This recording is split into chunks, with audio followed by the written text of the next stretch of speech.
Assalamualaikum warahmatullahi wabarakatuh. Nama saya Hana Nafila dari kelas PAI 5A, mata kuliah pengembangan kurikulum PAI berbasis literasi, dosen pengampu Ibu Helna Nelis MPD. Di sini saya akan menjelaskan materi yang berkaitan dengan landasan pengembangan kurikulum. Sebelumnya, saya akan menjelaskan apa itu kurikulum sendiri.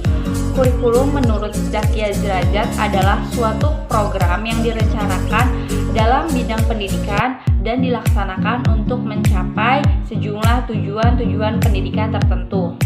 Nah, untuk poin yang pertama, di sini saya akan menjelaskan pengertian dari landasan pengembangan kurikulum itu sendiri. Apa sih pengertian landasan pengembangan kurikulum itu? Menurut yang ada dalam buku Filsafat Ilmu Pendidikan pengarang Reza Mudi Harjo halaman 8 dijelaskan bahwa landasan pengembangan kurikulum adalah suatu gagasan, suatu asumsi atau prinsip yang menjadi sandaran atau titik tolak untuk kurikulum itu sendiri.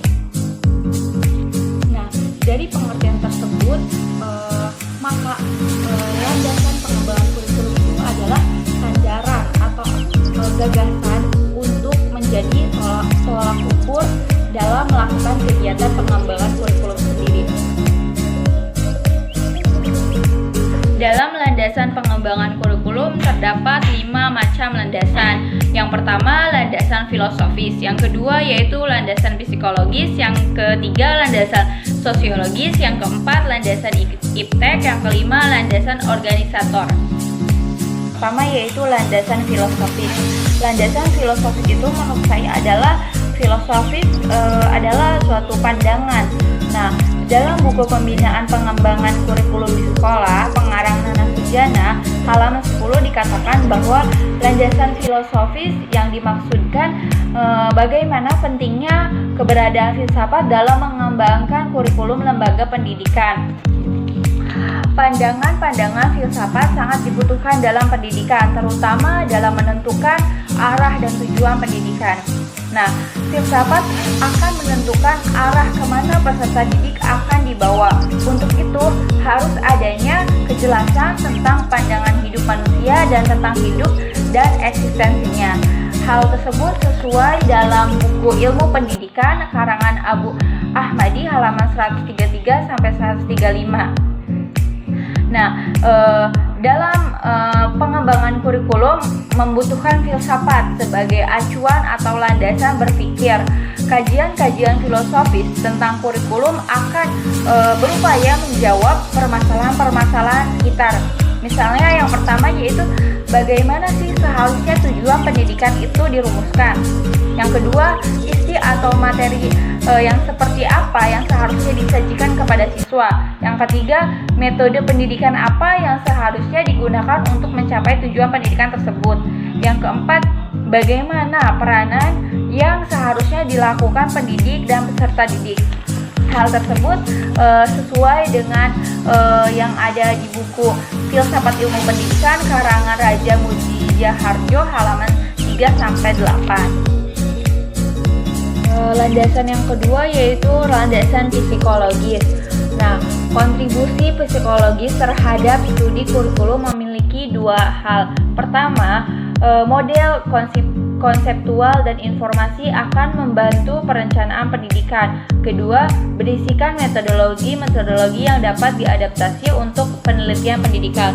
Hal tersebut sesuai dengan yang ada dalam buku pengembangan kurikulum PAI teori dan aplikasi pengarang Sutia halaman 127-128. Dalam pengembangan kurikulum yang berlandaskan pada psikologi pendidikan senantiasa berkaitan dengan perilaku manusia. Dalam setiap proses pendidikan terjadi interaksi antara peserta didik dengan lingkungannya, baik itu lingkungan yang bersifat fisik maupun sosial. Melalui pendidikan diharapkan adanya perubahan perilaku peserta didik menuju kedewasaan, baik dewasa moral, segi fisik, mental, emosional, moral, intelektual maupun sosial. Harus diingat bahwa walaupun pendidikan dan pembelajaran adalah upaya untuk mengubah perilaku manusia, akan tetapi tidak semua perubahan perilaku manusia atau peserta didik itu mutlak sebagai akibat dari intervensi program pendidikan itu sendiri.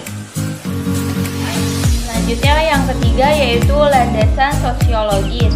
Nah, dalam buku pengembangan kurikulum karangan Ahmad Syarif dijelaskan bahwa ada dua pertimbangan sosial budaya yang dijadikan landasan dalam pengembangan kurikulum itu sendiri, yaitu yang pertama, setiap orang dalam masyarakat selalu berhadapan dengan masalah anggota masyarakat yang belum dewasa dalam kebudayaan. Maksudnya, manusia belum mampu menyesuaikan dengan cara kelompoknya. Nah, yang kedua, kurikulum dalam setiap masyarakat merupakan refleksi dari cara orang berpikir, berasa, bercita-cita, atau berkebiasaan. Karena itu, untuk membina struktur dan fungsi kurikulum perlu memahami kebudayaan itu sendiri. Selanjutnya, karena itu para pengemban kurikulum itu harus yang pertama yaitu mempelajari dan memahami kebutuhan masyarakat. Yang kedua, menganalisis budaya masyarakat tempat sekolah itu berada. Yang ketiga, menganalisis kekuatan serta potensi daerah itu sendiri. Yang selanjutnya, menganalisis syarat dan tuntunan tenaga kerja. Dan yang terakhir, menginterpretasi kebutuhan individu dalam rangka kepentingan masyarakat. Hal tersebut sesuai dengan yang ada dalam buku pengembangan kurikulum teori praktek karangan Abdul Edi halaman 77. Selanjutnya yang keempat yaitu landasan IPTEK. Nah, perkembangan ilmu pengetahuan dan teknologi secara langsung berimplikasi terhadap pengembangan kurikulum yang di dalamnya mencakup pengembangan isi atau materi pendidikan, penggunaan strategi dan media pembelajaran, serta penggunaan sistem evaluasi. Secara tidak langsung menuntut dunia harus membekali peserta didik agar memiliki kemampuan memecahkan masalah yang dihadapi sebagai pengaruh perkembangan ilmu pengetahuan dan teknologi itu sendiri.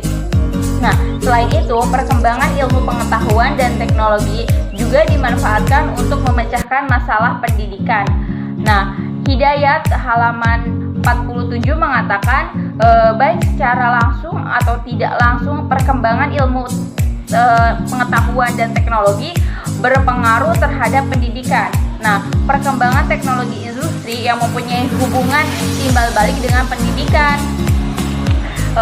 Nah, dengan demikian pendidikan dihadapkan pada perkembangan ilmu pengetahuan dan teknologi yang berkembang dengan pesat.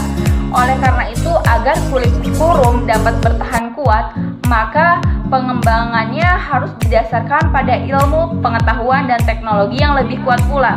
Nah, jika landasan-landasan ini digunakan sebaik-baiknya dalam pembentukan kurikulum, maka akan terbentuklah kurikulum yang kuat dan sesuai dengan kebutuhan masyarakat yang selalu berkembang. Selanjutnya yang terakhir, yang kelima yaitu landasan organisatoris.